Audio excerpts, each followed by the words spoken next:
Navdeep attempt किए,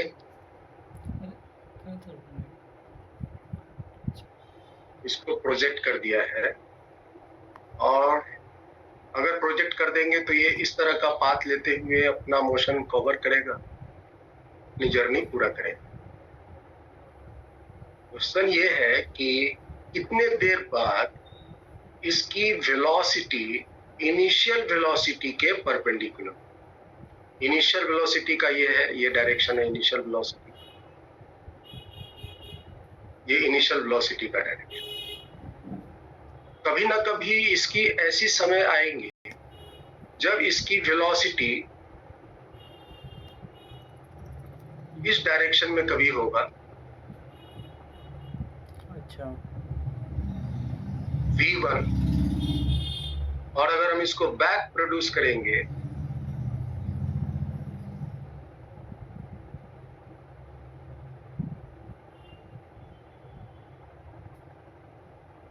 तो ये इसके परपेंडिकुलर होगा। तो यहां तक पहुंचने का टाइम निकाल, अगर हम इसको 0 समय से फेंके हैं तो कितने देर बाद इसकी वेलोसिटी इनिशियल वेलोसिटी के परपेंडिकुलर। तो वेदांत, क्या आपने यही टाइम निकाला है? सर ऐसा नहीं करा सर, मैंने जो फर्स्ट इक्वेशन होती है ना sir, v is equal to u plus 80 sir, उसमें डॉट कर दिया सर u से, और सर 0 हो गया सर वो, तो v डॉट u। तो आंसर क्या लाया? सर आंसर था u upon g sine theta, चलो देखो, और सर थीटा 45 से हमेशा कम होना चाहिए। नहीं, हमें तो टाइम निकालना है ना। थीटा तो आपको दिया हुआ ये बाय डिफॉल्ट जो है वो 90 डिग्री से छोटा है। नहीं सर, 45 से छोटा होना चाहिए। ऐसा क्यों? क्योंकि सर जो टाइम जो सर निकल रहा था ना sir, u upon g sine theta, sir जब मैंने उसको कंपेयर करा उससे टाइम ऑफ फ्लाइट से, तब सर वो कुछ मतलब साइन की सर पर्टिकुलर वैल्यू आएगी सर, उससे फिर मतलब इनइक्वालिटी से सर हो रहा था ऐसा कुछ। चलो देखो, मैंने v स्पीड से फेंक दिया तो इसकी जो इनिशियल वेलोसिटी का वेक्टर फॉर्म है वो क्या है? इनिशियल वेलोसिटी का वेक्टर फॉर्म, ये जो हमने v स्पीड से फेंका है, थीटा एंगल बनाते हुए, तो इसकी जो कंपोनेंट, एक कंपोनेंट इधर आएगा, एक कंपोनेंट इधर आएगा, तो एक हो जाएगा v cos थीटा i और एक होगा v sin थीटा j। ये हुआ initial velocity. Final velocity after any time t, हम फॉर्मूला लगा देते हैं, v equal to u plus at, vector form में लिख रहे हैं। तो u की वैल्यू तो आपके सामने ऊपर में ही है, v cos theta plus v sin theta j cap. Acceleration तो जानते ही हैं, वर्टिकली डाउनवर्ड आएगा, माइनस जी जे कैप इंटू टी। इस जगह पर कि फाइनल वेलोसिटी ये जो निकला v1, ये वेक्टर फॉर्म में मेरा निकला, किसी टाइम t समय में फाइनल वेलोसिटी क्या होगा, ये फाइनल वेलोसिटी आपने निकाला। ये फाइनल वेलोसिटी का आप थोड़ा सा सजावट कर लो, j के साथ j लगा दो, v cos थीटा में i लग जाएगा, plus v sin theta minus gt के साथ आपका j आएगा। ये है आपकी इनिशियल वेलोसिटी, और ये आया किसी टाइम t में फाइनल वेलोसिटी। आपको ये फाइनल वेलोसिटी जो है वो इनिशियल वेलोसिटी के साथ परपेंडिकुलर करना है। तो परपेंडिकुलर के लिए मैंने क्या बताया था कि जब भी दो वेक्टर्स परपेंडिकुलर होते हैं उनके dot product 0। Since initial velocity and final velocity are perpendicular, इसलिए initial velocity dot final velocity must be equal to 0, क्योंकि दोनों के बीच का एंगल 90 डिग्री है। तो आप इसको डॉट कर लीजिए। इनिशियल वेलोसिटी आपके सामने यहाँ पर है, वह है v cos theta i plus v sin theta j। ये हुआ इनिशियल वेलोसिटी, और फाइनल वेलोसिटी आपके सामने यहाँ है v cos theta i plus v sin theta minus gt j।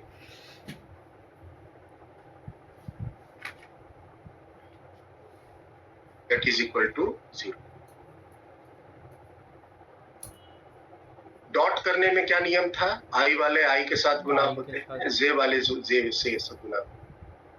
तो i वाले पाई के साथ गुना कीजिए तो हो जाएगा v square sine square theta, और j वाले को j के साथ गुना कीजिए, ये आपका j, और एक यहाँ पर इतनी बड़ी टर्म है j के, इनको आप मल्टीप्लाई कीजिए तो होगा v sine theta into v sine theta minus gt। अब इसको थोड़ा सिंप्लीफाई कीजिए तो v square sine square theta, इस ब्रैकेट को ओपन कीजिए तो ये हो जाएगा v स्क्वायर साइन थीटा। कहां से आया जी? ठीक है,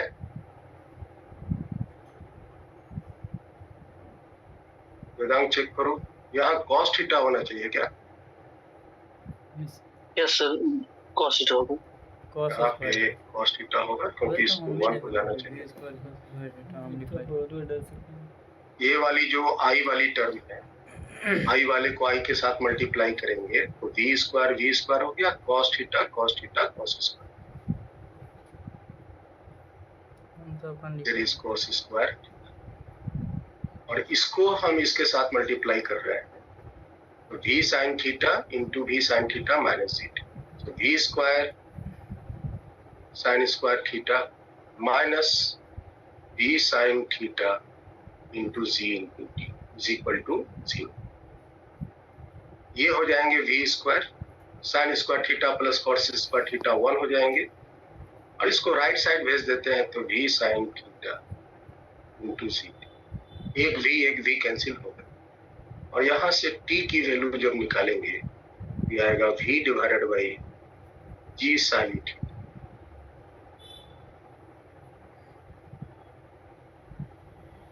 v divided by g sin।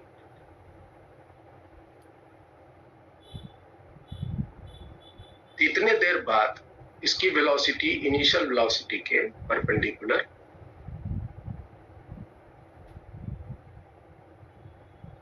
और ये जो टाइम है वो टाइम ऑफ फ्लाइट से छोटा होना चाहिए, और ऑटोमेटिक छोटा होगा, उसके साथ आप इसको कंपेयर करके निकाल सकते हैं।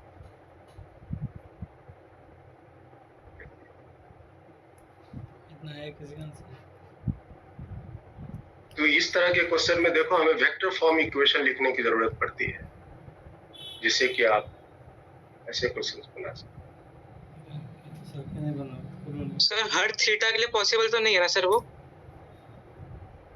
इस थीटा का जो वैल्यू है, टाइम ऑफ फ्लाइट की जो मान आप देख लीजिए, टाइम ऑफ फ्लाइट का फॉर्मूला क्या है? 2v sin theta by g, 2v sin theta divided by g।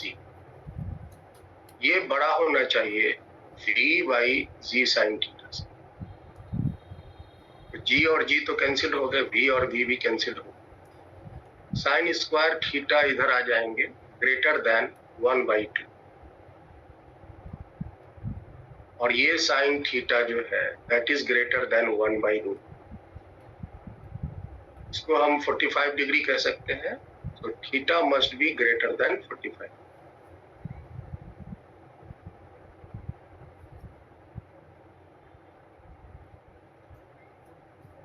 Equal to भी ले सकते, जस्ट ग्राउंड पर टकराने की स्थिति में, that is the condition. Theta का से कम होगा उनमें से ठीक है वेदांत? 45 से कम होना चाहिए। यस।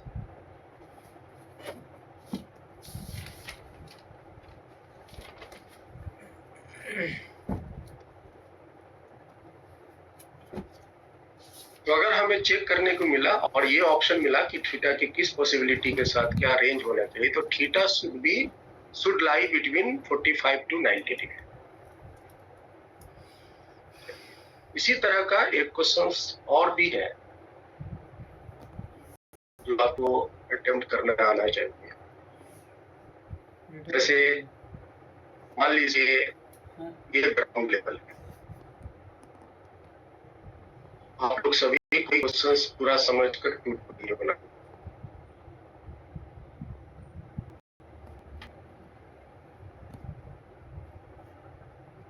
ग्राउंड लेवल से कुछ ऊंचाई पे, एक सफिशिएंट ऊंचाई पे दो बॉल है, सेम हाइट पे दो बॉल है,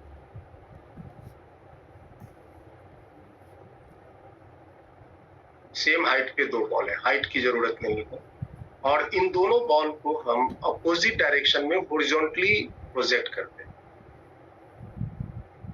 सपोज करो इस लेफ्ट साइड वाले को, इसको नाम दे देते हैं ए, इसको नाम दे देते हैं। इसको हमने 3 मीटर पर सेकेंड से प्रोजेक्ट किया और इसको मैंने 4 मीटर पर सेकेंड से प्रोजेक्ट किया। हॉरिजॉन्टली दोनों को प्रोजेक्ट किया। सर पूछता है find the separation between the balls when their velocity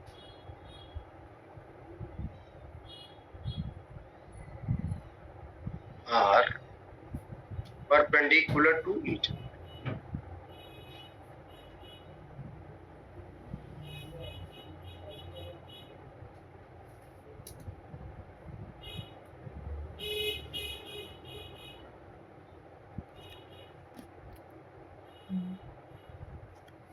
इन दोनों बॉल्स के बीच का सेपरेशन क्या होगा, मतलब दोनों बॉल के बीच की दूरी क्या होगा जब दोनों बॉल की वेलोसिटी आपस में एक दूसरे के साथ परपेंडिकुलर हो।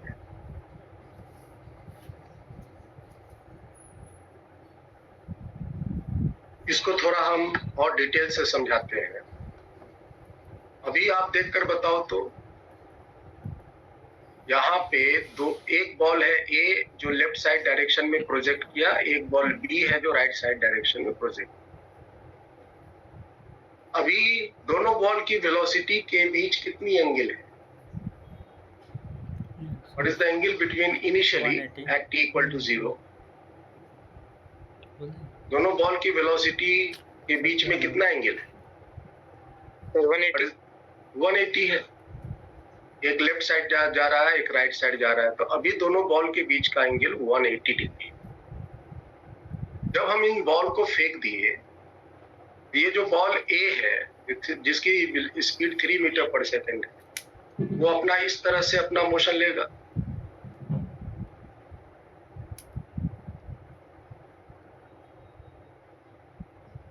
और ये जो बॉल बी है वो अपना पूरा मोशन इस तरह से लेगा।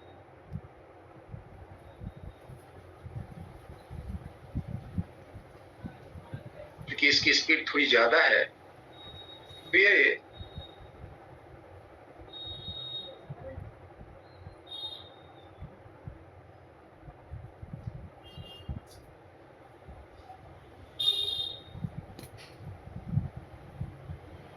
थोड़ा दूर जाके गिरेगा। अगर हम किसी एक पर्टिकुलर इंस्टेंट में देखें तो दोनों बॉल का जो वेलोसिटी किसी पर्टिकुलर इंस्टेंट में, मान लो इसकी वेलोसिटी इस डायरेक्शन में हुआ v1, जिसको अगर हम बैक प्रोड्यूस करें तो ऐसा आएगा। और पर्टिकुलर उसी पर्टिकुलर इंस्टेंट में चूंकि दोनों की initial velocity vertically downward direction में 0 है, वर्टिकली डाउनवर्ड डायरेक्शन में दोनों की इनिशियल वेलोसिटी 0 है और दोनों बॉल पर वर्टिकल डायरेक्शन में एक्सेलरेशन सेम g लग रहा है। तो दोनों बॉल सेम टाइम में सेम वर्टिकल डिस्टेंस कवर करेगा। जितना दूरी a नीचे गिरेगा b भी उतना ही दूरी नीचे गिरेगा। और उस पर्टिकुलर इंस्टेंट में इस बॉल की अगर कुछ वेलोसिटी बनती है, मान लो v2, इसकी वेलोसिटी मान लो बनती है v2, और इसको हम अगर बैक प्रोड्यूस करें, ये दोनों वेलोसिटी आपस में परपेंडिकुलर होना चाहिए। जिस क्षण दोनों की वेलोसिटी परपेंडिकुलर हो गया, उस क्षण दोनों बॉल के बीच की दूरी क्या है ये बताओ। You have to find this distance.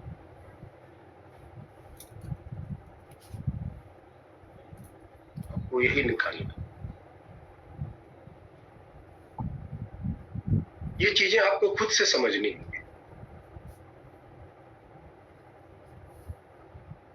जब उसकी वेलोसिटी आपस में एक दूसरे के साथ परपेंडिकुलर होता है, उस समय दोनों के बीच की दूरी क्या है। मैंने आपको अभी परपेंडिकुलर के साथ सिखा रहे हैं। मान लो आप जेईई एग्जाम में बैठे या नीट एग्जाम में बैठे और एग्जाम में पूछ दिया दोनों के बीच का एंगल जब 60 डिग्री है, तब बताइए बीच का सेपरेशन क्या है। तो सेम कॉन्सेप्ट हम यूज करेंगे और उसको निकालेंगे। ये बात तो पता है कि नीचे का डायरेक्शन में इनिशियल वेलोसिटी दोनों बॉल में 0, वर्टिकली डाउनवर्ड डायरेक्शन में, और वर्टिकली डाउनवर्ड डायरेक्शन में एक्सेलरेशन सेम है। तो एवरी टाइम दोनों बॉल वर्टिकल डायरेक्शन में डिस्प्लेसमेंट एक ही देगा। वर्टिकल डायरेक्शन में जितनी दूरी बॉल ए गिरेगा उतना ही बॉल बी भी गिरेगा। हाँ, हॉरिजॉन्टल डिस्टेंस दोनों के अलग अलग होंगे, क्योंकि इसकी स्पीड 3 है तो इसकी दूरी कम होगी, और इसकी स्पीड 4 है तो ये वाली दूरी थोड़ी ज्यादा होगी। S1 कम होगा, S2 ज्यादा होगा। लेकिन वर्टिकल डायरेक्शन में दोनों का जो डिस्टेंस कवर होगा वो सेम। तो हम इसको कैसे निकालें? तो आप दोनों का वेक्टर फॉर्म लिख दीजिए, और चूंकि दोनों वेलोसिटीज एक दूसरे के साथ परपेंडिकुलर हैं तो डॉट प्रोडक्ट को 0 कर दें। आपको आंसर निकल गया। वेक्टर फॉर्म लिखने का नियम क्या है? v is equal to u plus at। ये है। अगर हम बॉल a का लिखते हैं और बॉल a, तो v1 वेक्टर होगा u। u देखो इसका क्या है, 3 माइनस i, अपोजिट डायरेक्शन में, इस डायरेक्शन में माइनस है। एक्सेलरेशन क्या है? एक्सेलरेशन है माइनस जी जे, वर्टिकली डाउनवर्ड डायरेक्शन में, और टाइम है t। ये हो गया आपका वेलोसिटी बॉल ए का after time t, minus 3j minus 3i minus g t g minus g t j. Ball B का बताइए, same velo formula, v equal to u plus a t. यहां पर v बराबर u क्या है? u है 4i plus में, ये है 4 और पॉजिटिव डायरेक्शन। एक्सेलरेशन भी यहां पर वर्टिकली डाउनवर्ड ही होगा, सो माइनस जी जे, ये हो जाएंगे 4i minus g t J.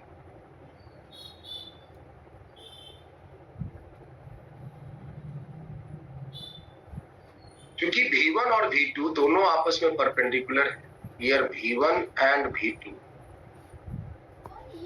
Are perpendicular,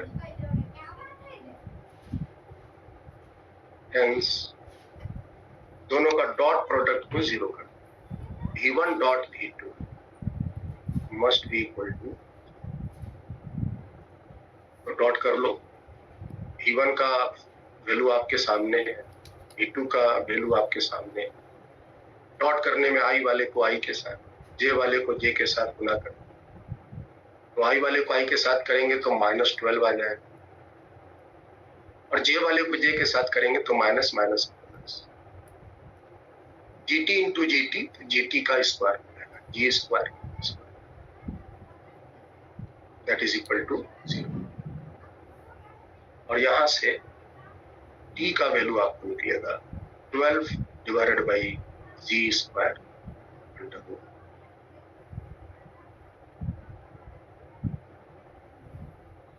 G का वैल्यू हम 10 रख के इसको कैलकुलेट कर सकते हैं। तो ये तो निकला कि कितने देर बाद ये दोनों बॉल की वेलोसिटी परपेंडिकुलर, ये जो टाइम निकला ये क्या बताएगा, ये किस टाइम में दोनों बॉल की वेलोसिटी परपेंडिकुलर होगी, तो इतने टाइम में इसकी वेलोसिटी। डिस्टेंस निकालना है तो वेलोसिटी इनटू टाइम। लेकिन हमसे सेपरेशन पूछ रहा है। ये जो टाइम आया वो दोनों के लिए एक ही है, बॉल ए के लिए भी टाइम और बॉल बी के लिए भी टाइम, दोनों का टाइम है। अब बॉल ए का ये वाली दूरी निकाल लेते हैं, ये वाली दूरी S1। S1 बराबर क्या होगा, S1 के लिए इस डायरेक्शन में इनिशियल वेलोसिटी तो आपको पता है, और इस डायरेक्शन में acceleration 0। S is equal to UT plus हम हाफ AT स्क्वायर लगाते हैं,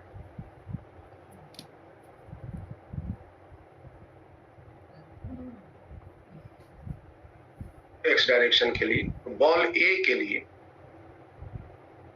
S1 बराबर हो जाएगा U की जगह 3 इंटू T, और एक्स डायरेक्शन में एक्सेलरेशन 0 है, so half 0 into T, that is equal to 3T।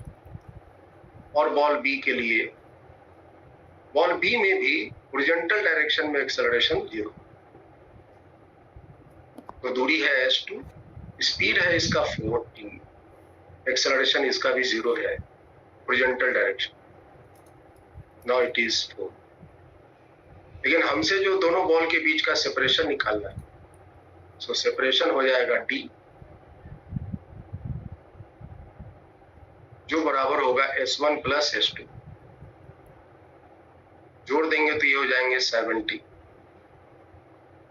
T की वैल्यू आप प्लेस कर सकते हैं, 7 into √12 by G square. G को बाहर निकाल लो, 10 बन के निकल जाएगा, और 12 को 4 इंटू 3 करो तो 2 बन के बाहर निकल जाएगा, ये हो जाएंगे 14 divided by 10 under root 3।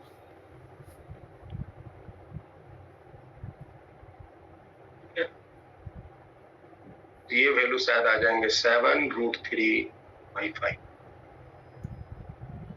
Metre. Check कर लो कैलकुलेशन सही है।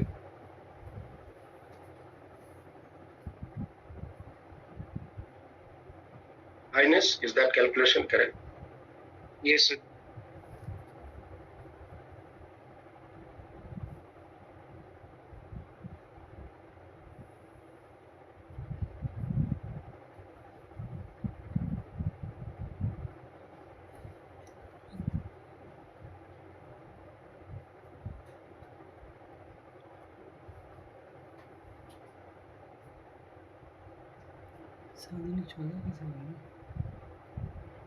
अगर बोलता कि इन दोनों बॉल के बीच की सेपरेशन बताइए जब इनके बीच का वेलोसिटी का एंगल 60 डिग्री है, तब भी हम यही काम करेंगे, और 60 डिग्री के लिए डॉट प्रोडक्ट का वैल्यू तब 0 नहीं करेंगे, तब उस केस में V1 का मैग्नीट्यूड इंटू V2 का मैग्नीट्यूड इंटू कॉस 60 डिग्री करके वैल्यू को निकालेंगे।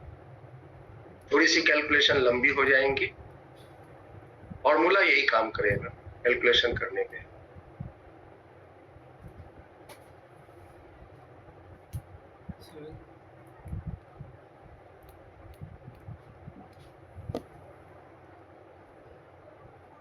चलो एक प्रॉब्लम मेरे दिमाग में आ रहा है, आपको मैं इसको करवाता हूँ, थोड़ी सी समझिएगा। ये प्रॉब्लम है।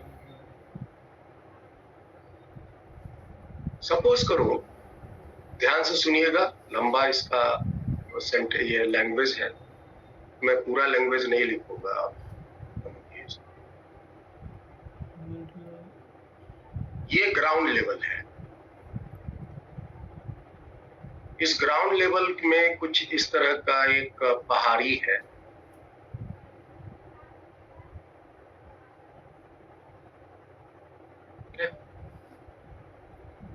ये पहाड़ टाइप का है,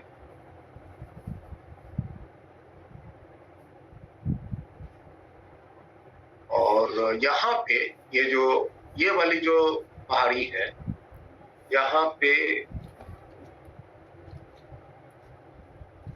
एक कैनन है, ये तोप का गोला दिख रहा है ना, जो शेल फायर कर सकता है। ये जो कैनन है ये शेल फायर कर सकता है किसी भी direction. Cannon can fire the shell in any possible direction, लेकिन ये जो भी शेल फायर करेगा, इसके इंजन में जो ताकत है उसके अनुसार ये हमेशा v वेलोसिटी से फायर करेगा। इस पहाड़ी के ऊपर जो टॉप लेवल का पहाड़ी है, यहाँ पे एक इनेमी का बंकर है, bunker, enemy bunker.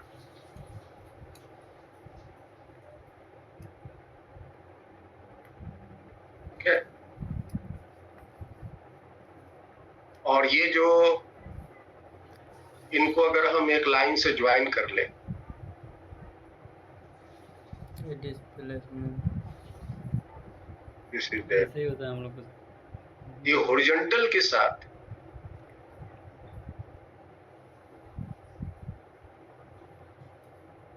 Beta angle पर situated, this is the angle beta,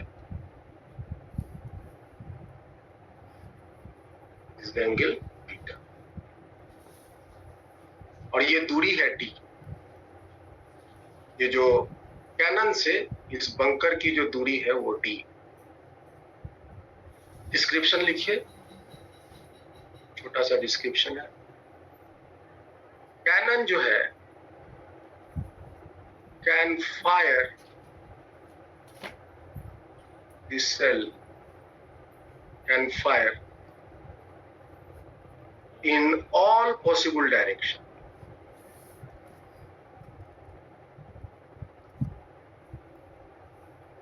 ये जो तोप है ये कोई भी डायरेक्शन में अपना गोला फायर कर सकता है, ऑल पॉसिबल डायरेक्शन। जो गोला है, the shell explode in air, ये जो गोला यहां से फायर होगा वो हवा में एक्सप्लोड कर जाता है, explode in air in time t before there is the bunker, before there is the bunker।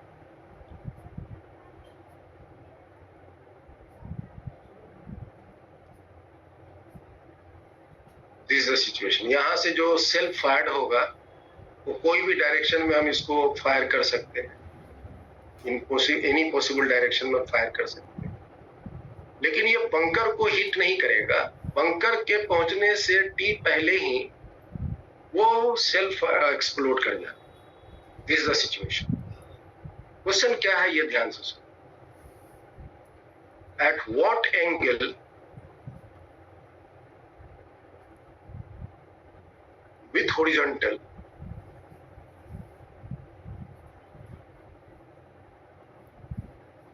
the cell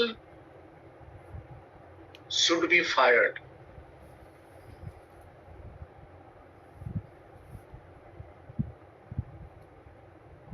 to explode closest to the bunker. Closest to the bunker.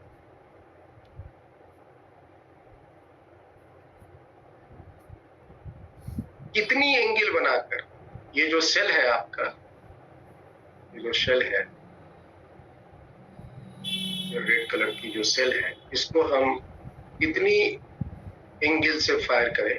Fire जब भी होगा वो v स्पीड से होगा। एक minute. Cannon can fire in all possible direction in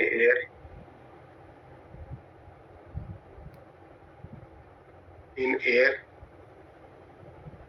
in time t before they reach the cell explode in airless. यहाँ पे हम इस बात को लिख देते हैं। The cannon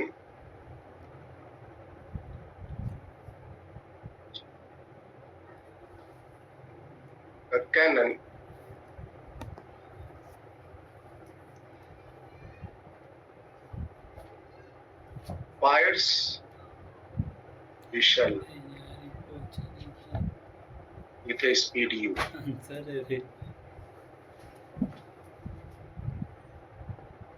ये दिया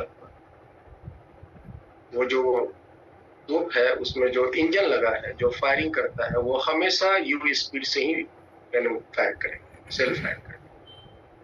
तो वो कोई भी पॉसिबल डायरेक्शन में फायर कर सकता है। This is the situation. लेकिन जो भी फायर करेगा हमेशा उसकी स्पीड यू ही। तो हॉरिजॉन्टल के साथ इसकी क्या एंगल होनी चाहिए ताकि ये बंकर के बहुत बहुत करीब जाकर के फायर। 45 पे सबसे ज्यादा दिस द सिचुएशन।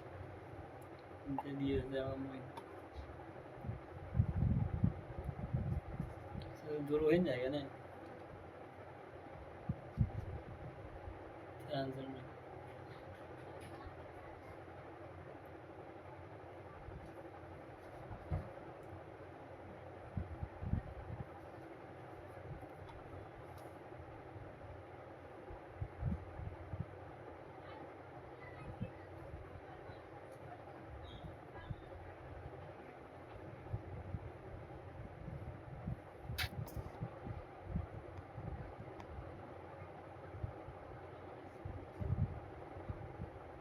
बस आप सोचिए, अगर नहीं बन पाए कोई बात नहीं, सोचना है। हम आपको इस प्रॉब्लम के माध्यम से एक कॉन्सेप्ट सिखाना चाहते हैं जिसमें हम ऑब्जर्वर को अपने सुविधा अनुसार कहीं भी ले सकते हैं। इसके पहले मैंने जो ऑब्जर्वर का चुनाव किया था वो किसी एक मूविंग बॉडी पर रख करके किया था। जैसे ए और बी दो बॉल चल रहे हैं तो ए पर हमने ऑब्जर्वर ले लिया, ए रुक गया, बी चलने लगा, या बी पर ले लिया तो ए बी रुक गया, ए चलने लगा। इस तरह का कॉन्सेप्ट लगा करके मैं आपको उसका प्रॉब्लम को सॉल्व किया।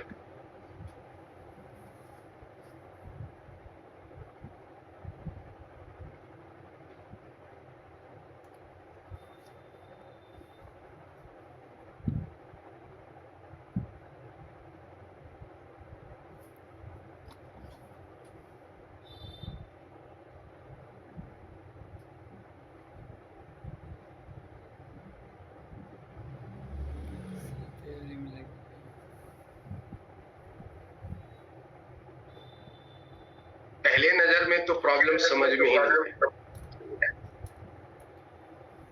पहले नजर में तो प्रॉब्लम समझ में ही नहीं आया। जब समझ में आएगा तो उसका जवाब नहीं सूझेगा, कैसे करे, क्या करे।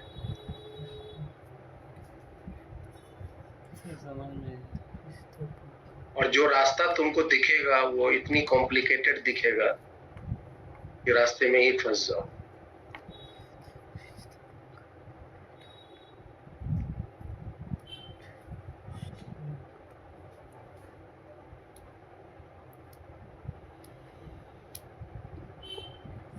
चलो वेदांत,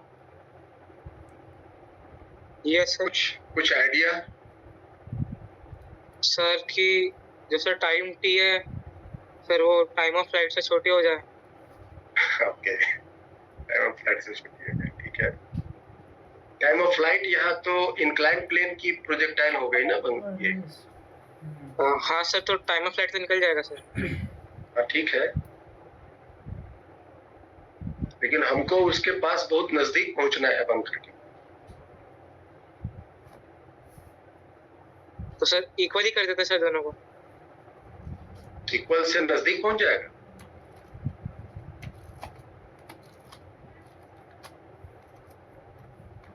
अच्छा सर, फिर ऐसे सर स्पीड निकालते हैं जिससे कि सर मिनिमम स्पीड हो, जिससे कि सर वहां पे पहुंच जाए सर बंकर तक।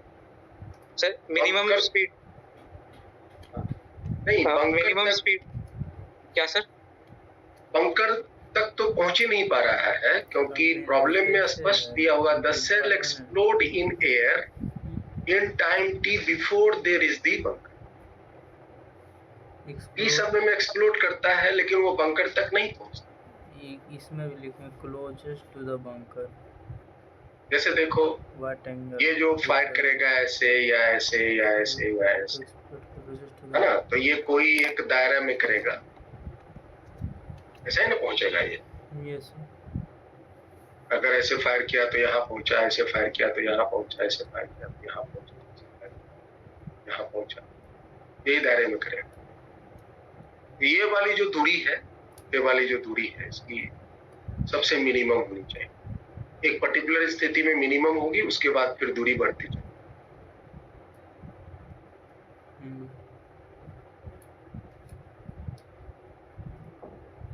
चलो देखो हम इसको कैसे सॉल्व करते हैं। इसको हम कैसे सॉल्व करते हैं पहले ये समझ लो, और फिर उसके बाद अपना भी दिमाग लगाना, और एक नई कोई मेथड आपको अगर लग रहा हो तो उसको भी लगाने का, बनाने का कोशिश। हम इस प्रॉब्लम को बहुत इजीली सॉल्व करने का प्रयास करते हैं by using the relative motion. अब बोलोगे सर रिलेटिव मोशन यहाँ कैसे लग जाएगा? एक तो रुका हुआ और एक चल रहा है, तो हम रिलेटिव मोशन यहाँ पर लगा सकते हैं। और यहाँ ध्यान से सुनिए, हम ऑब्जर्वर को कैसा ले रहे हैं। इस पर्टिकुलर स्टैंड में मान लो ये जो सेल्फ फायर्ड हुआ, सब कोई बताना जवाब मेरे साथ, जो ये सेल्फ फायर्ड होगा वर्टिकली, चाहे हम जैसे भी फेंकें इसको, इसके रास्ते में जो मोशन होंगे उस पर एक्सेलरेशन कितना काम करेगा? जी जी तो बोलो भाई। -g sin theta. क्या सर? ये जो सेल है रेड कलर का वाला, इसको अगर हम फायर करेंगे, इसको हम अगर फेंक देंगे और ये अपनी मोशन लेगा रास्ते में हवा में, sin बीटा, इस तरह से मान लो मोशन लिया जो भी, इसके रास्ते भर में एक्सेलरेशन कितना काम करेगा? हाउ मच एक्सेलरेशन मिलती है? सर इंक्लाइन प्लेन से बताना है या फिर हमको बस एक्सेलरेशन बताना है। सर नीचे तो सर जी ही लगेगा सर। जी लगेगा बस, वर्टिकली डाउनवर्ड। मैडम, हम जब आपसे एक्सेलरेशन पूछे तो मतलब एक एक्सेलरेशन वेक्टर पूछे, आपको सिंपली जवाब देना है सर उसका मैग्नीट्यूड होगा जी और डायरेक्शन होगा डाउनवर्ड। That's it. समझ आया? Yes sir. सो इसका एक्सेलरेशन होगा वर्टिकली डाउन। अगर हम इस सेल को फायर कर देंगे तो रास्ते में जो भी ये मोशन लेगा, प्रोजेक्टाइल मोशन ही लेगा, लेकिन उस पूरे मोशन में इस सेल पे जो एक्सेलरेशन काम करेगा वो करेगा वर्टिकली डाउन। ओके,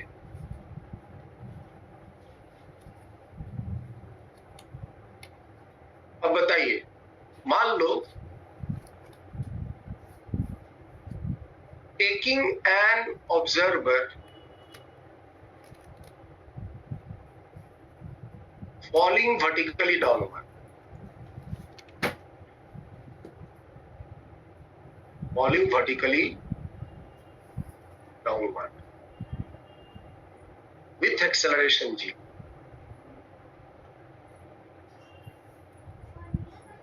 हम एक एक ऑब्जर्वर कंसिडर किए, वो ऑब्जर्वर है falling vertically downward with acceleration. देखो ध्यान से, मैं एक ऑब्जर्वर लिया, ये ऑब्जर्वर है, और ये ऑब्जर्वर नीचे के डायरेक्शन में एक्सेलरेशन g से गिर रहा है। मैं इस ऑब्जर्वर के साथ इस प्रॉब्लम को सॉल्व करूं।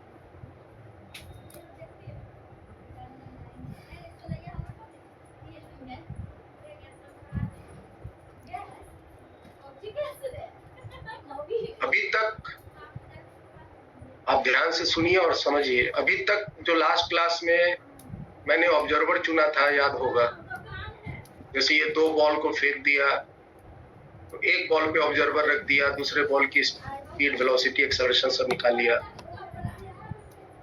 यहाँ पे ऑब्जर्वर रख दिया तो क्या कहा कि ये बॉल रुक गया है, अब चलेगा ए।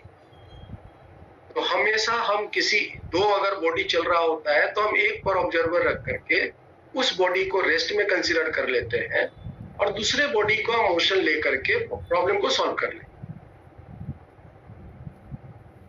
इस केस में हम क्या कर रहे हैं, अपने मन से एक कोई सुटेबल ऑब्जर्वर मैंने कंसीडर किया। अब इस ऑब्जर्वर को कंसीडर करने से फायदा क्या होगा, ध्यान से सुनो। ये मान लो हमने बंकर को कुछ नाम दे दिया बी, ये हुआ बंकर बी, और ये जो सेल है उसको नाम दे दिया हम।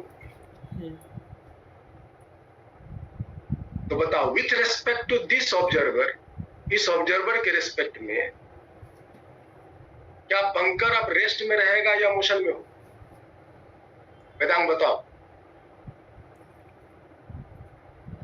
और ये इनिशियल वेलोसिटी ऑब्जर्वर की 0 है।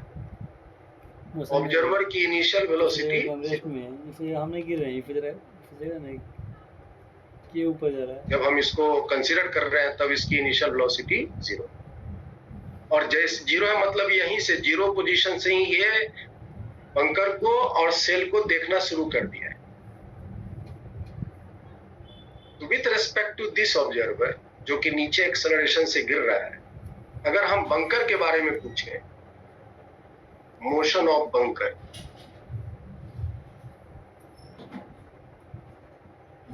रेस्ट में नहीं करेगा, इसे जी तो 0 है। तो बताइए, initial velocity of bunker with respect to observer क्या हो? Initial velocity of bunker with respect to ground minus initial velocity of observer with respect. Regression कर लेंगे, ये ना फॉर्मूला है। तो बंकर की इनिशियल वेलोसिटी तो 0 है क्योंकि वो तो रेस्ट में है, और इनिशियल वेलोसिटी ऑब्जर्वर का भी 0, तो दैट इज 0। अब बताइए, acceleration of bunker with respect to observer, तो acceleration of bunker minus acceleration of observer. Bunker का एक्सेलरेशन, बंकर तो रेस्ट में है, इसमें तो कोई एक्सेलरेशन नहीं है। With respect to ground, ground पर बैठ करके ये बात हुई, विथ रेस्पेक्ट टू ग्राउंड पूछे, दैट इज 0। और एक्सेलरेशन ऑफ ऑब्जर्वर ये है vertically downward, that is g minus g से, ये हो जाएगा प्लस जी से। इसका मतलब क्या हुआ, ये जो ऑब्जर्वर नीचे गिर रहा है, फॉलिंग हो रहा है, इस गिरते हुए ऑब्जर्वर को, जो ये गिरता हुआ ऑब्जर्वर जब इस बंकर को देखेगा तो बंकर को रेस्ट में नहीं बोलेगा। ये जब नीचे गिरेगा तो इस बंकर को बोलेगा कि बंकर की इनिशियल वेलोसिटी तो 0 है, लेकिन ये बंकर ऊपर के डायरेक्शन में एक्सेलरेशन जी से जा रहा है, प्लस जी डायरेक्शन से जा रहा है।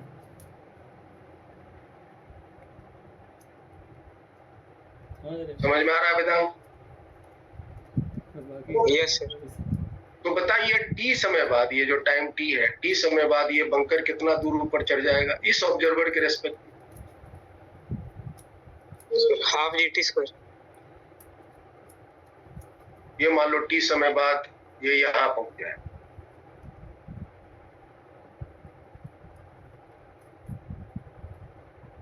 ये टी समय बाद ये बंकर यहाँ कहीं पहुंच, आप भी ठीक है।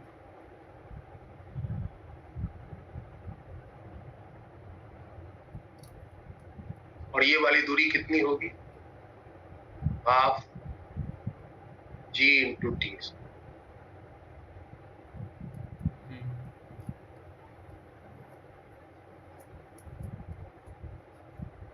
अब बताइए,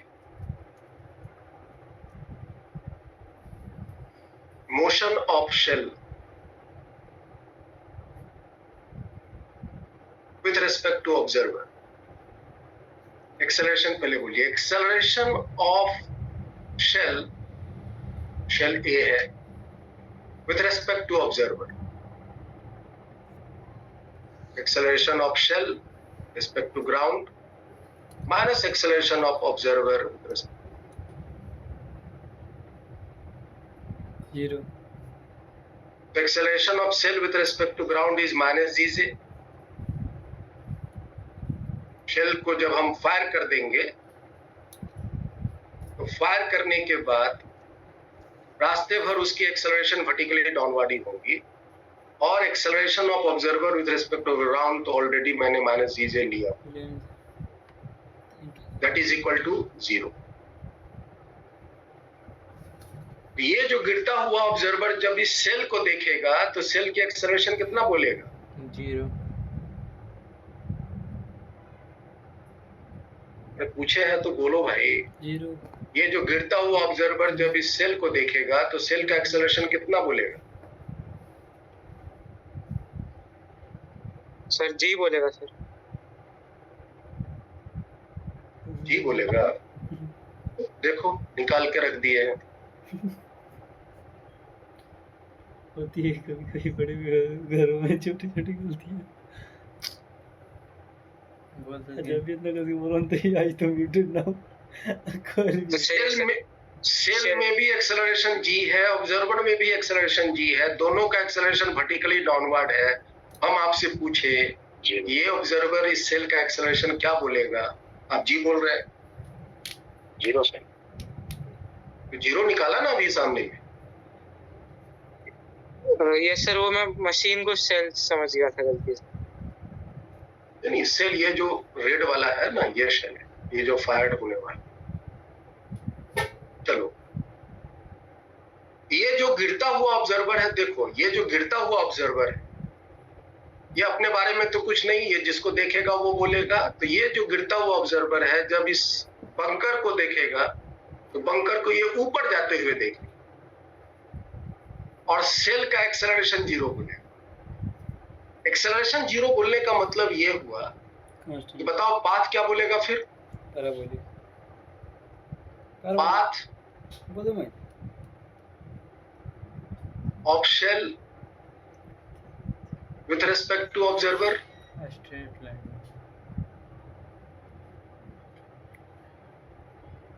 कौन बताएगा ये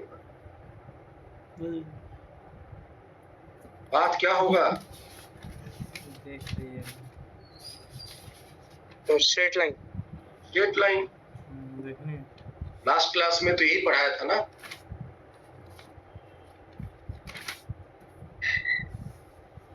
अगर एक्सेलरेशन 0 है, इनिशियल वेलोसिटी चाहे रहे ना रहे, अगर एक्सेलरेशन 0 है तो path will be always straight. तो इस ऑब्जर्वर के रेस्पेक्ट में जो सेल का पाथ होगा that will be straight.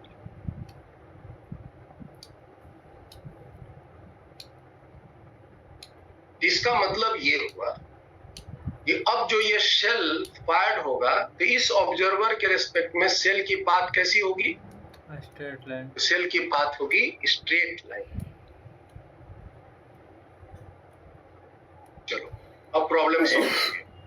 Cell को अब इस ऑब्जर्वर के रेस्पेक्ट में बात करें तो इस सेल का जो पाथ होगा स्ट्रेट लाइन होगा और इस बंकर को हिट करना है और इस ऑब्जर्वर के रेस्पेक्ट में बंकर यहां पर है।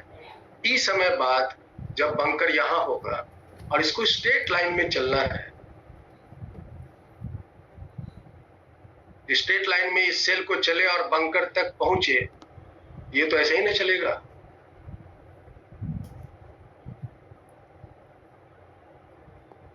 ये वाली पाथ,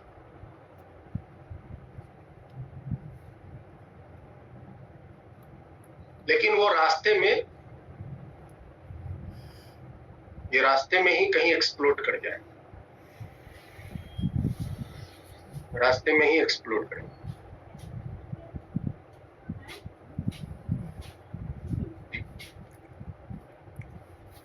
और ये सबसे मिनिमम दूरी होगी, एस मिनिमम, ये सबसे मिनिमम।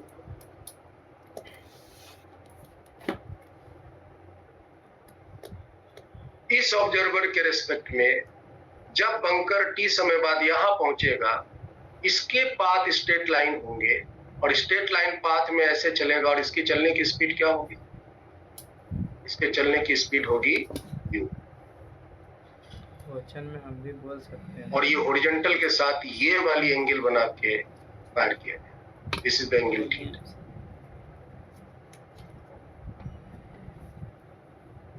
तो मैंने इस ऑब्जर्वर का चुनाव क्यों किया? इस ऑब्जर्वर का चुनाव इसलिए किया क्योंकि ये जो सेल्फ फायर्ड कोई भी एंगल से हो सकता था। अगर हम ग्राउंड पर बैठकर देखेंगे तो इसका पाथ पाराबोला नजर आएगा, और इस ऑब्जर्वर से देखेंगे तो इस सेल का जो पाथ होगा वो स्ट्रेट लाइन। टी समय बाद इसको एक्सप्लोड करना है, तो टी समय में बंकर यहां पहुंच जाएगा with respect to this observer. तो जरूर इसको ये रास्ता पकड़ना चाहिए ताकि ये बंकर के साथ नजदीक से नजदीक पहुंच सके।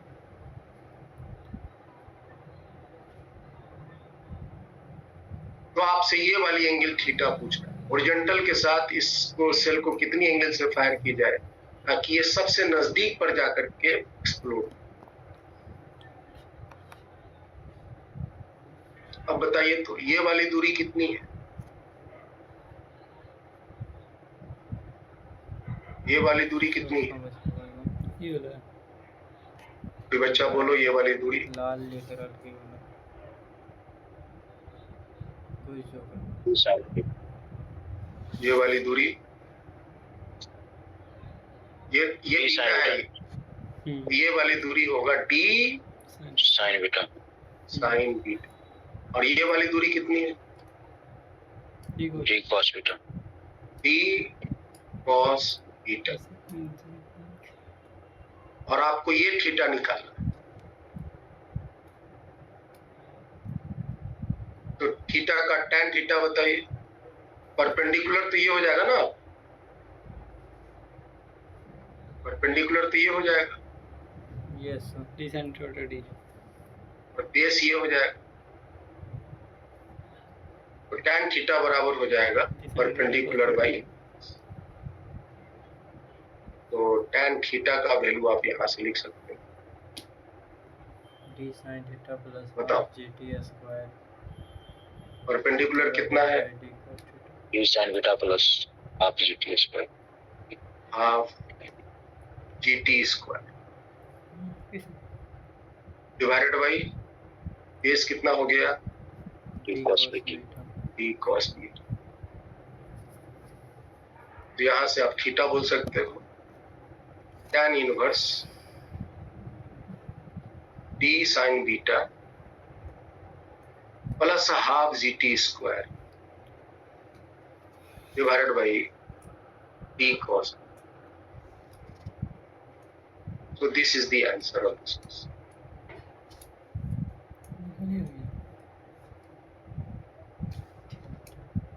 ये सवाल बहुत पहले जब हम लोग तैयारी करते थे उस समय ये ओलंपियाड में आया। अभी सर पाथ फाइंडर में भी है सर ऐसा कुछ? हाँ, तो पाथ फाइंडर में तो सारे ओलंपियाड के हैं ना क्वेश्चन कलेक्ट किए हुए। पाथ फाइंडर है, क्रोटोव के बुक हैं, एस.एल. सेना के बुक हैं, बहुत सारे बुक हैं जिसमें आपको लगभग सारे जो आज तक ओलंपियाड के क्वेश्चंस पूछे गए हैं वो सब कंपाइल्ड किया गया है।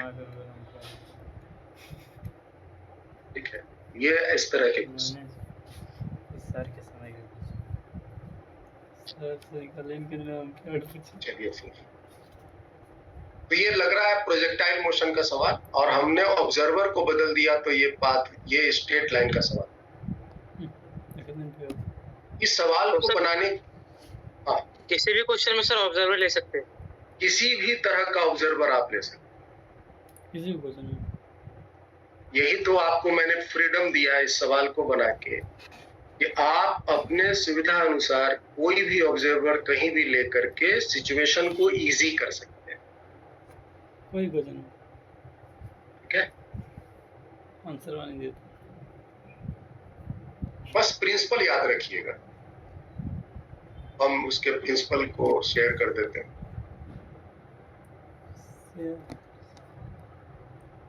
नोट कर लीजिए आप लोग सभी को ही। पहली बात, to simplify the complicated situation,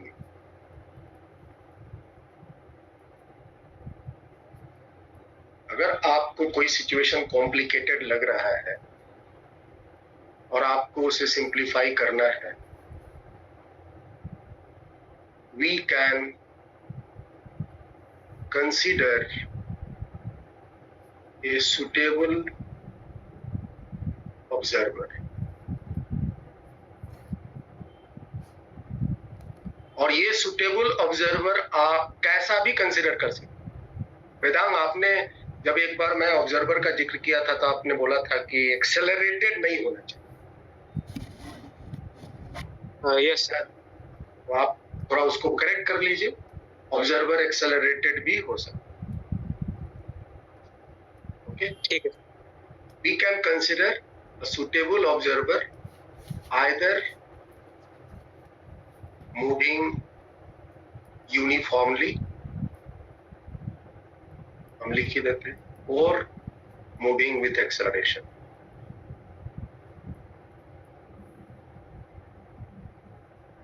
और कोई भी एक्सेलरेशन से हम मूविंग कराते हुए ऑब्जर्वर को चुनाव कर सकते हैं। ऑब्जर्वर एक फ्रीडम, ये फ्री है, हम उसको कहीं भी ले सकते हैं। तो हम ऑब्जर्वर को कोई भी सिचुएशन में आसानी, सिचुएशन को आसान करने के लिए ले सकते हैं। लेकिन जब हम ऑब्जर्वर का चुनाव करेंगे तो उसके रेस्पेक्ट में सारी बातें हों। पहली बात, all kinematical equations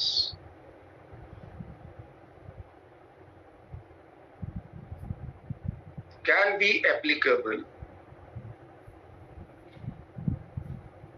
for all chosen observer। सारे काइनेमेटिकल इक्वेशंस हम उस चुने हुए ऑब्जर्वर के रिस्पेक्ट में लगा सकते हैं। S बराबर ut plus half T square, v बराबर u प्लस at, सारे के सारे काइनेमेटिकल इक्वेशंस लगा सकते हैं। शर्त बस याद रखिए, if acceleration of body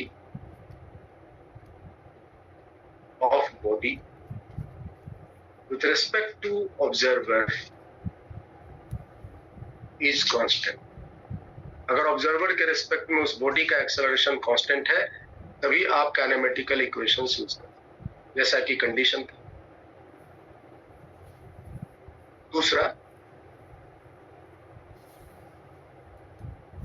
time interval, है ना, टाइम इंटरवल या time taken will remain same।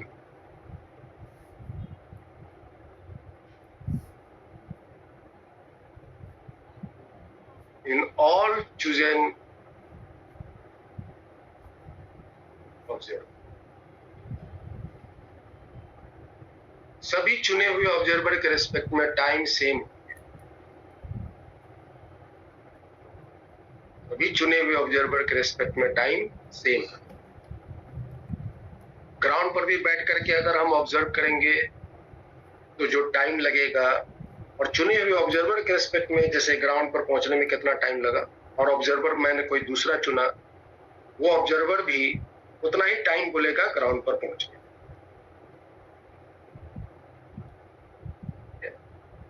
इस बात को समझिए आप। यहाँ पे एक एग्जांपल मैंने पहले से बनाया हुआ है।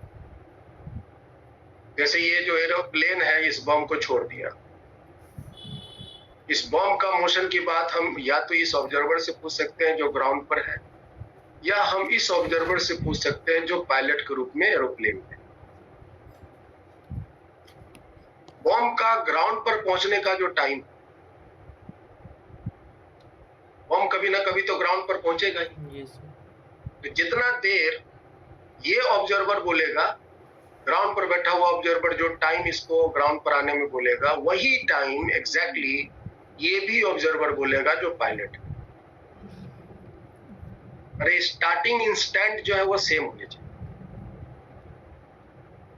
ये ग्राउंड वाला ऑब्जर्वर भी सेम टाइम बोलेगा जो ये पायलट इसको ग्राउंड पर आने का टाइम। ये सिचुएशन को देखो, ये सिचुएशन को देखो। ग्राउंड पर बैठ करके अगर देखे और मान लो ये रास्ते में कहीं ये कोलाइड कर गया, ये यहाँ कोलाइड कर गया, तो कभी ना कभी फेंकने के बाद कोई ना कोई टाइम में तो कोलाइड करेगा ना। तो ग्राउंड पर बैठ करके अगर हम उस टाइम को काउंट करेंगे, मान लो आया 4 सेकेंड, मतलब फेंकने के बाद 4 सेकेंड में ये मतलब कोलाइड किया। और अगर हम इस बॉल पर बैठ करके ऑब्जर्वर रख करके इसको अगर हम टाइम काउंट करेंगे, तो इस केस में भी ये ऑब्जर्वर भी कोलाइड करने का टाइम 4 सेकेंड ही बोलेगा। इवेंट होने का टाइम, घटना घटने का टाइम सारे ऑब्जर्वर के रेस्पेक्ट में same. This is the principle of relative. घटना घटने का time same.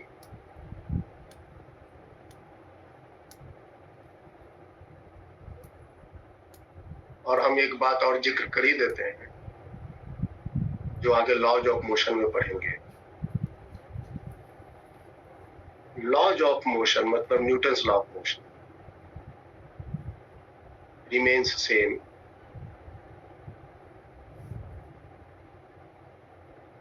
in all frame या all observer moving uniformly,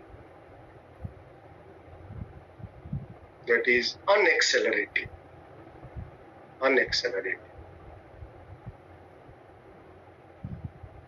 ना, acceleration should be 0. ये जो न्यूटन्स लॉ ऑफ मोशन है, काइनेमेटिकल इक्वेशंस तो हम सारे ऑब्जर्वर के लिए लगा सकते हैं। काइनेमेटिकल इक्वेशन जो है हम सारे ऑब्जर्वर के लिए लगा सकते हैं, चाहे ऑब्जर्वर रेस्ट में हो या वो यूनिफॉर्म मोशन में हो या वो एक्सेलरेशन। लेकिन लॉज ऑफ मोशन के जो न्यूटन के 3 नियम है, वो 3 नियम सारे ऑब्जर्वर के लिए ट्रू नहीं होंगे।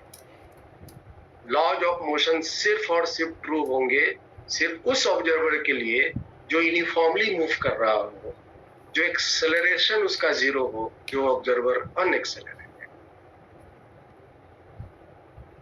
अगर ऑब्जर्वर एक्सेलरेटेड हो जाएगा तो न्यूटन के नियम गलत हो जाएंगे, और तब उस केस में भी हम आपको लगाना सिखाएंगे। उस केस में भी न्यूटन के नियम काम करते हैं। अगर हम एक सूडो फोर्स लगा दें तो फिर न्यूटन के नियम काम करना शुरू कर।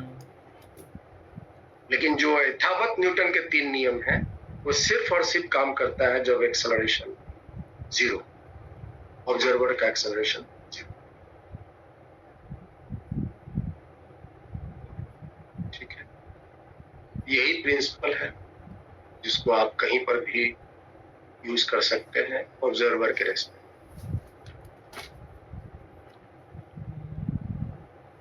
और ये याद रखिए, ये काफी इंपॉर्टेंट है, बेसिक काम यही करना।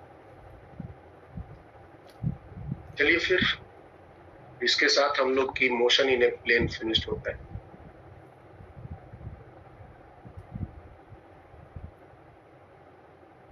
आज हम लोग शुरू करेंगे। अब नेक्स्ट टॉपिक है न्यूटन्स लॉ ऑफ मोशन।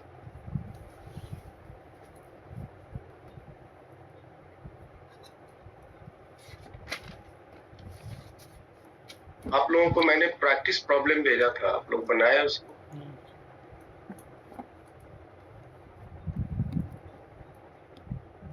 कोई कुछ नहीं बोलेगा, एकदम चुप रहे। सायसा, बनाया आपने? सर पूरा नहीं किया मैंने 3/4 कर लिया। 3/4 कर लिया। बन रहा प्रॉब्लम? हाँ सर, मोस्टली बन रहे हैं।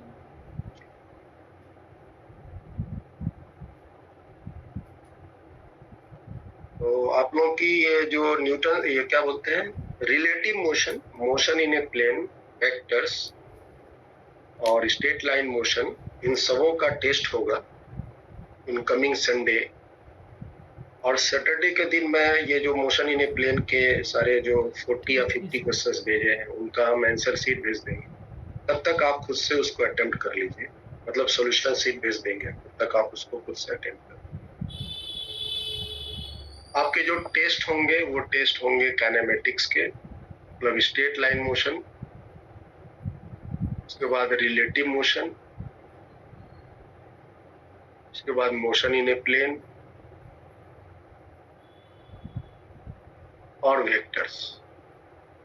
वेक्टर्स हम इसलिए इंक्लूड कर रहे हैं क्योंकि इसका प्रैक्टिस आपकी मेंटेन रहे। Most of the questions motion in a plane के होंगे और कुछ क्वेश्चंस होंगे बाकी सब। और क्वेश्चंस मैं आपको वही दूंगा जो आपके सीट में, प्रैक्टिस सीट में आपको पहले से मैंने दिया हुआ, उसी में से कुछ ना कुछ क्वेश्चंस आपको सेलेक्ट। तो आप बस रेंडम, आप जो है बस प्रैक्टिस सीट जो मैंने दिया हुआ है उसको 1 बार 2 बार 3 बार बना लें। आप 100% आंसर मार्क्स ले आएंगे। 1 बार 2 बार 3 बार प्रैक्टिस सीट अपना बना लेना, इससे आपके सारे काम।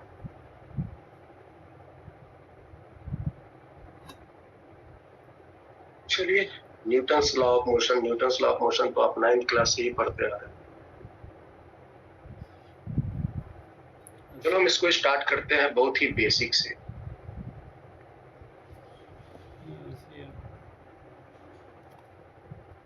इनर्शिया।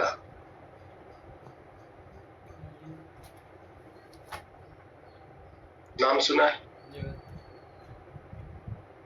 सायसा?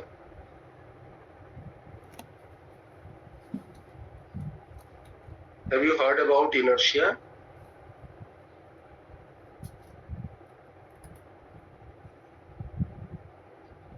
अन्वेषा, inertia का नाम सुना है? Yes sir. What is inertia? Sir, inertia is when an object, so law of inertia or inertia? Law of inertia states that when an object remains in uniform motion or rest until and unless an external force is applied. Okay, Ananya, video on रखो बेटा, तभी तो मैं आपसे interact करूंगा। Sorry sir. Yes sir. Inertia को थोड़ा define करो। What is inertia? Whenever a body is in a motion, until and unless it's disturbed, it stays in the motion. Whatever its state of, like, it's in rest or motion. बताइए। Yes, sir. Inertia, tendency of an object to resist any change in its state of motion or uniform motion until and unless an external force is applied to it. तुम जैसे ही force घुसा दिए ना, तो Newton के first नियम आ गए। Newton का नियम और इनर्शिया क्या दोनों एक ही चीज है, अलग अलग? अलग है, दोनों अलग अलग है। Inertia is inherent property of a body, एक बॉडी के भीतर छुपा हुआ ऐसा गुण है जिस गुण के कारण अगर बॉडी जो भी स्थिति में है वो उसी स्थिति में रहना पसंद करता है। जैसे मान लीजिए कि कोई एक बॉडी है, वो यहाँ पे रेस्ट में है, तो इस बॉडी की टेंडेंसी क्या है? अगर इस बॉडी से पूछी जाए आप क्या चाहते हैं, तो बोलेगा कि बॉडी हम रेस्ट में ही रहना चाहते हैं। ये जो चाहत है इस बॉडी की, ये बॉडी के भीतर छुपा हुआ गुण है, उसके कारण ये चाहत डेवलप होता है, एंड दैट इज इनर्शिया। अगर एक बॉडी है, ये मान लो 4 मीटर पर सेकंड से आगे की तरफ जा रहा है, और अगर आप इस बॉडी से पूछिए कि भाई आप चाहते क्या है, ये जो बॉडी चल रहा है, मोशन में है, अगर आप इस बॉडी से पूछिए व्हाट डू यू वांट, आप चाहते क्या है, ये बॉडी बोलेगा कि हम यही 4 मीटर पर सेकंड से इसी दिशा में चलते रहना चाहते हैं। तो ये बॉडी की चाहत है इसी मोशन के साथ, इसी डायरेक्शन में कंटिन्यू चलते रहने की। ये कहां से आता है? एडिक्शन है सर। ये बॉडी के भीतर से आता है, जिसको हम नाम देते हैं इनर्शिया। ये चाहत का पता कैसे चलता है? ये चाहत का पता चलता है जब आप इस चलते हुए बॉडी को रोकना चाहोगे, तो आपको एक एक्स्ट्रा बल लगाना पड़ेगा। ये क्यों बल लगाना पड़ा आपको? इसलिए लगाना पड़ा क्योंकि ये बॉडी अपनी मोशन को छोड़ना नहीं चाहता, ये बॉडी अपने मोशन को मेंटेन करके रखना चाहता, और इसके मोशन में कोई भी रुकावट पैदा करेगा तो वो उसको झाड़ेगा, उसको वो हटाएगा, बोलेगा हटो हटो, हमको आगे जाने दो, don't interfere me, I want to move continuously ahead. तो इस बॉडी की चलते रहने की जो चाहत है, या जो स्थिति में है वही स्थिति में रहने की जो चाहत है, that is called inertia. Inertia is the inherent property of a body by virtue of which body tries to maintain as it was. Body tries to maintain as it was. Body जैसा था वो उसी अवस्था में रहना चाहता है। अगर रुका है तो रुके रहना चाहता है, अगर कोई दिशा में गति से जा रहा है तो वही दिशा में वही गति से चलते रहना चाहता है। और ये जो टेंडेंसी आता है बॉडी की इनहेरेंट प्रॉपर्टी से आता है, दैट इज कॉल्ड इनर्शिया। तो पहले आप इस बात को नोट करो, फिर हम आगे बात करें। Inertia, it is the inherent property of a body by virtue of which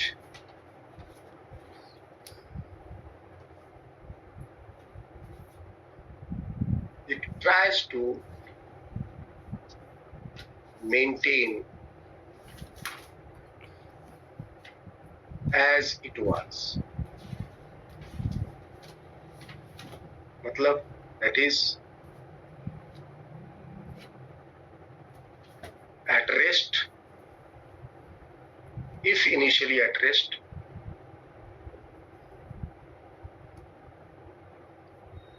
or in uniform motion, if initially in motion.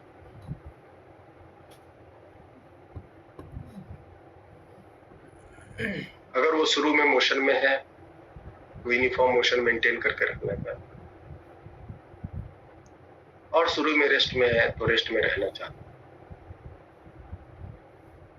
ये चाहत का पता कैसे चलता है? चाहत का पता तब चलता है जब वो बॉडी रेस्ट में है और आप उसको अगर चलाना चाहते हो तो बॉडी जो है रुकावट पैदा करता है, रेजिस्ट करता है, वो चाहता है कि हम नहीं चले, और इसलिए आपको चलाने के लिए बल लगाना पड़ता। अगर बल नहीं लगाना पड़ता, बॉडी चल देता आराम से, तो फिर बोलते क्या कि बॉडी नहीं, बॉडी कोई रुकावट नहीं पैदा, रुकावट पैदा करना ये बताता है कि बॉडी नहीं चाह रहा है कि हम आगे चलें। अगर कोई बॉडी किसी दिशा में कोई गति से चल रहा है और आप उसको रोकना चाहते हैं तो बॉडी रुकावट पैदा करेगा। आपको रोकने के लिए एक बल लगाना पड़ेगा मोशन के अपोजिट।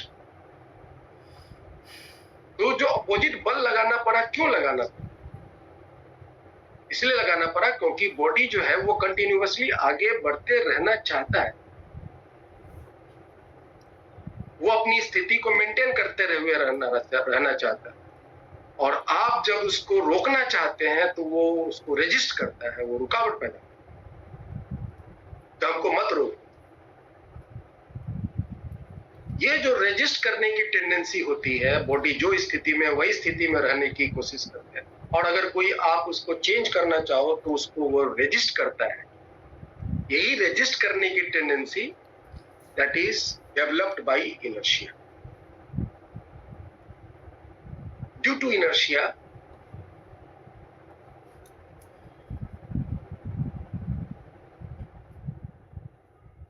the body बंद कर लेंगे। resist to change अंधेरा हो गया, the state बंद कर दिया। of either of rest light देखो। or in uniform motion.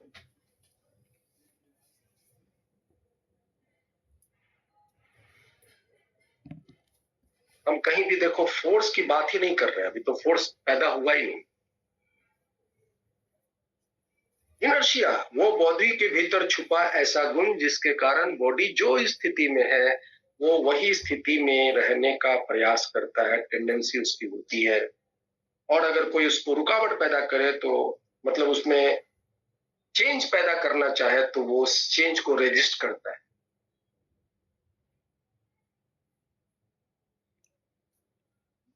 ना। मतलब बॉडी अगर रुका है तो वो रुके रहने की जिद करता है।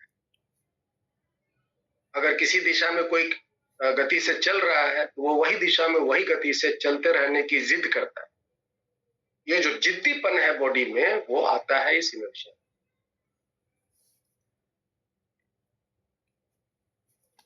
मोर द इनर्शिया, जितना ज्यादा इनर्शिया होगा उसमें उतना ही ज्यादा जिद्दीपन, वो अपनी स्थिति को मेंटेन करने की उतना ही ज्यादा जिद करेगा। More the inertia more will be जिद्दीपन, tendency to maintain the initial state of either at rest or uniform motion.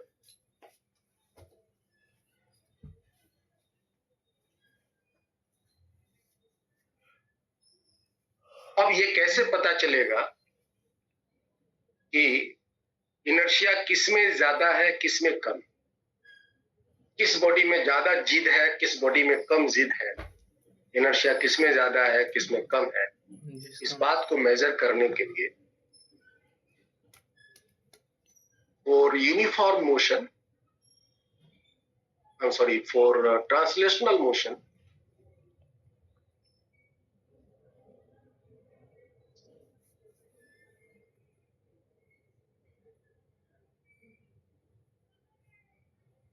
या रेक्टिलिनियर मोशन कह सकते हो।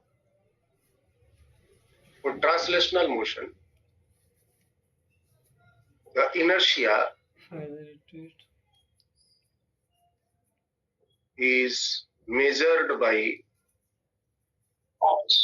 mass. More the mass, more will be the inertia, and hence more will be tendency to maintain the initial state of either rest.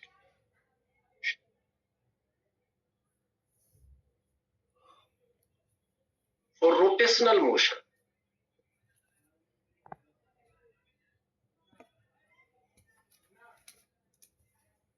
कोई body जो rotate कर रहा है, उस केस में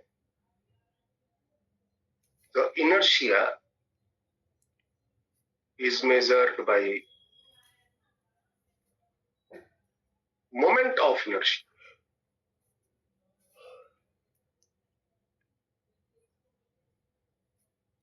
रोटेशनल मोशन जब पढ़ेंगे तो आपको मैं बताऊंगा कि मोमेंट ऑफ इनर्शिया क्या होता है। तो जिसकी मोमेंट ऑफ इनर्शिया ज्यादा होगी, आई बराबर उसकी इनर्शिया ज्यादा होगी,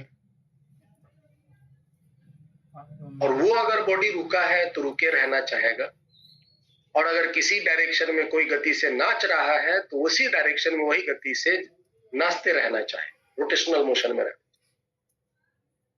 रोटेशनल मोशन के केस में हम इनर्शिया का मेजरमेंट मास से नहीं, मोमेंट ऑफ इनर्शिया से करते हैं। मोमेंट ऑफ इनर्शिया में मास भी इंक्लूड हो जाता है, तो मास पर तो ऑलरेडी डिपेंड कर ही रहा है, साथ ही साथ बॉडी के शेप, साइज और किस एक्सिस ऑफ रोटेशन के अबाउट वो नाच रहा है उस पर भी डिपेंड करता है। तो this is about inertia, this is about inertia.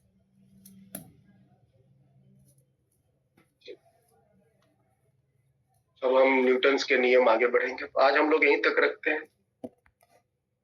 Next class से न्यूटन के नियम सीखेंगे।